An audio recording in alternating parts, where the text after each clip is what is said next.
Hey everyone, so in today's video I'm going to give you a nice overview of this strap I'm wearing, the Whoop Strap 2.0. I've been getting a lot of questions about this, whether I like it or not and what it actually does, because it doesn't have a screen on it and everyone seems to think it's a watch. So the Whoop Strap is actually a fitness tracker, as you probably know from watching this video, and it's going to track your strain, your sleep, and it's going to give you a sleep score and sleep recommendations as well.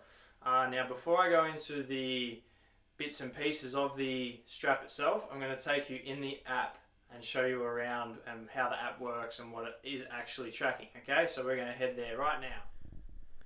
Okay, so here we are right now, and this is the screen that you'll get first up when you go into the app. So this is just an overview screen, so it shows you your daily strain, the calories you've burnt, your recovery, and your sleep as an overview. And then down the bottom it shows your connections to your phone from the Whoop device and to the cloud, as well as the battery. So from here what we can do is, I haven't input any of my statistics today yet, so I'll swipe across and show you how we do that. So this is the day strain, which we'll come back to. So recovery, I get this once I open up the app and I just pop in how I feel. So I feel rested today, soreness level only slight, I'm not stressed, I'm not feeling sick, and I'm not injured. So we punch that in, we hit save, and then the system takes that data, and then we can flip this screen over. So bam, gives me my resting heart rate, how much sleep I had last night, and my heart rate variability, and it compares those to my last 30 days. So those small numbers underneath each one is my last 30 days. My recovery 63%, so this is built off my heart rate variability, resting heart rate, and sleep data. If I want to hit the user input, it'll tell me what I've put in there, and then I can swipe across again. It gives me my sleep performance, and it's asking for more data. So no, I didn't do any of these things last night. And it gives me a sleep performance score, so 7 hours 19 versus my sleep need of 8 hours 32. It's cool, it gives you some little statistics down here as well. So after reporting my screen time usage before bed, my REM duration is typically 16% shorter, which is a cool little thing to know. So my time in bed last night, 7 hours 26 versus my average of 7:27, disturbances and latency as well. Now from there, what we can do is we can even up the top here hit this, and it comes up with our monthly overview, or we can scroll back and have a look at whatever time we wanted to, and it says there, so it's highlighted at the moment, it shows all the days where my sleep performance is above 70%, which is most days, thankfully. So anyway, what we can do now is we can scroll it down and it'll show me an overview or an average for my week. So I've got performance there, my hours versus my need, and my time in bed. And it does this for each of those statistics. So this is my recovery data.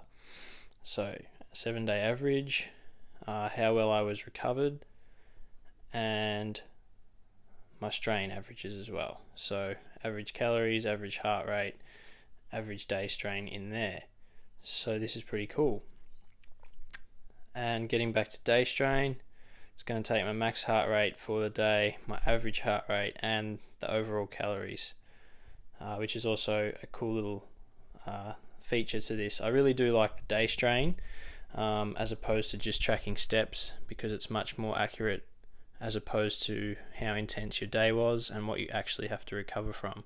Now if I swipe left again, it's going to take me to a 30-day overview.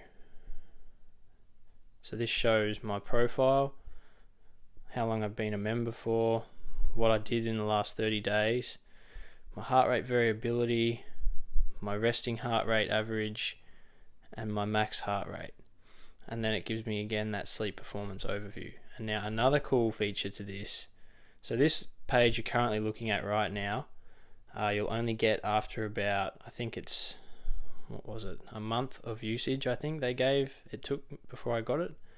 And then I can go into this, I can have a look. So the next thing I want to show you guys, if I want to start an activity, so if I'm going for a run or something, I can do that, and I can change what I'm doing up here. So let's say I'm going cycling. I can track my route if I want to.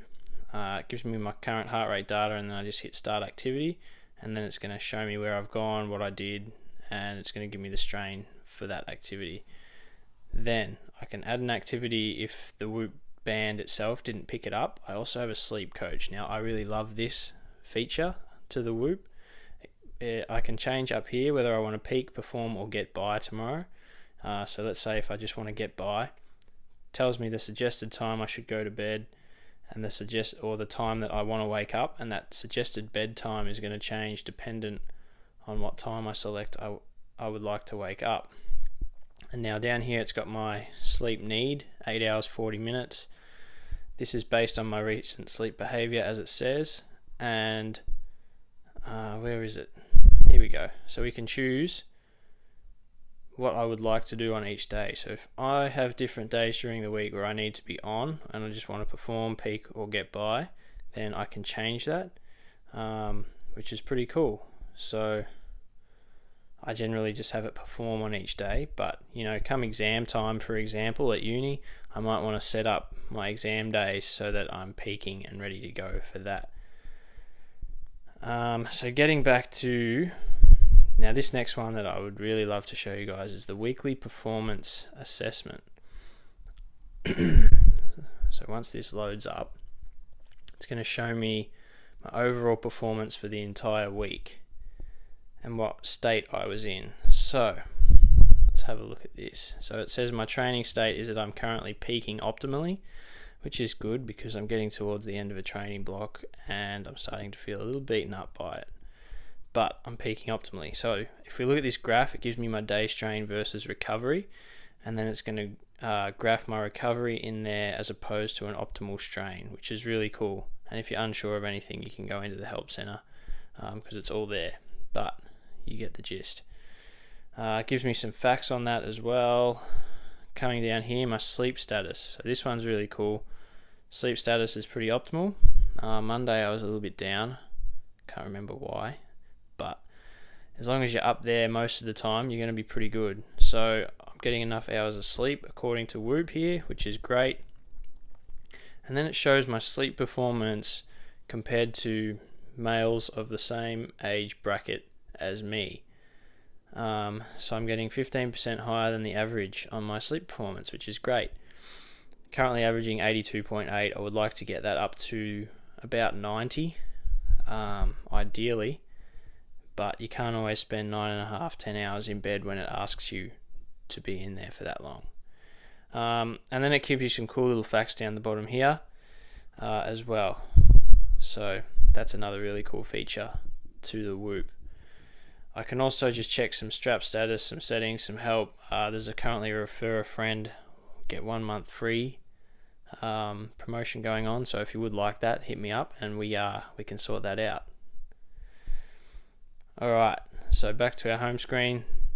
That's pretty much everything that the app itself covers. I'll just show you on a day where I had an activity logged. I'll just have to try and find one. I think it came up, was it yesterday? So here we go. I had poor recovery yesterday. So this is yesterday.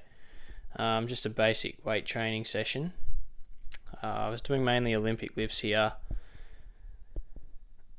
My heart rate seemed to get up, average heart rate. I was even taking fairly lengthy rests, but this is a cool one. I'd like to show you a cardiovascular workout if I can find one, because it'll give you a better representation. Here we go. So this was just a basic circuit session that I did. It's cool because you can see your heart rate peaking and dropping depending on your intervals and where you're at in that specific interval. So overall calories, average heart rate, the max heart rate for that session, and how long that session went for. And then bam. So this is what it's going to ask you for when you have finished a session. So what your RPE was, rating of perceived exertion, your performance level. It'll ask you how well you went and whether you were unable to complete the workout or if you got through it. And whether you were tired or injured, which I wasn't. So That's basically an overview of the app itself. It's really cool. I like it a lot. I've gained a lot out of it so far. So the Whoop strap is really cool in how it works, and obviously it's not a super expensive, like top of the line piece of equipment, so there is going to be some form of error involved with it. It's not perfect, so don't expect it to be. I find that it is very accurate for what I'm looking for though in my own training. And the reason I do use it is just because I want to get a gauge of where I'm at, and it's for me more about developing long-term trends rather than what happens day to day. So I think it's really good for seeing a trend over time. So for example, if I high strain, low recovery for a few days in a row, that's probably telling me to back off for that next day or two. Or if it gets to a point where for weeks my heart rate variability's been down or my resting heart rate has gone up, then we can actually look a little bit deeper and go and understand why, or look at factors that might be contributing to that. Now the strap itself is actually really cool with what it does. It actually takes 100 data points per second, which I think is absolutely amazing. So it's going to be giving you some really good feedback, but don't expect it to be 100% on point, okay? Now, in terms of the strap itself, I don't mind that it's around the wrist. There's other options out there that can go around your finger now. I guess it's just a personal preference thing. I like it around the wrist because it doesn't really get in the way too much. If it's around the finger and you're trying to do a workout where you're lifting barbells and kettlebells, dumbbells, whatever, you might find that the ring is getting scratched up or it's just not very comfortable on your finger. So just do whatever works for you. If you're a very hairy person, you might want to shave back a bit of hair that's on your arm, because you do want to try and get an accurate reading as you can on there. So that would be another piece of advice from me as well. In terms of the device itself, I really love that it gives me some good solid feedback on how my sleep was, what my strain has been for the day, and how well I'm recovered.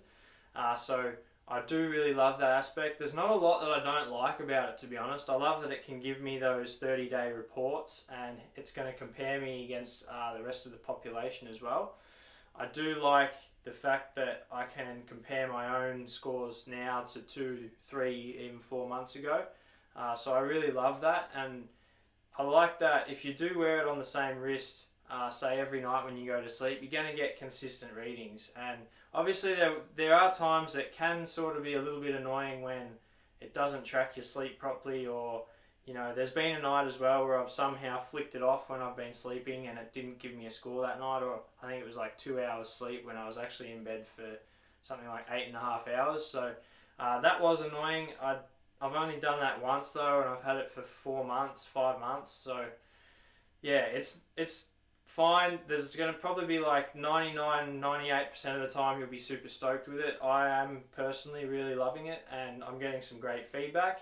And for me, as I said before, it's just about developing trends over time. If you're under recovered for one day, you can probably still train fairly hard. But if you're under recovered for 3, 4, 5 or more days in a row, you're probably going to want to back it off a little bit. So do take note of what your heart rate variability is, but don't worry too much about the specific number. Just look at the trends, because again, the number for heart rate variability is not necessarily specific to your population. It's more so specific to you. And again, being just a wrist device, it's not going to be 100% bang on with what the score is, because it's just an average taken during your night's sleep. So it's not actually a specific point, okay? So do take that on board. So if you're measuring up this against the gold standard device, you need to take that into account, because it's not going to give you the same number. All in all, if you did like this video, please share it, like it, get it out there. I do want to help as many people as I can who have questions about the Whoop Strap 2.0, so please share it. If you're interested in knowing some more, or you got any other questions, feel free to get in touch with me. No worries at all there. So again, share, like, comment, subscribe, do whatever you have to do, and please keep in touch.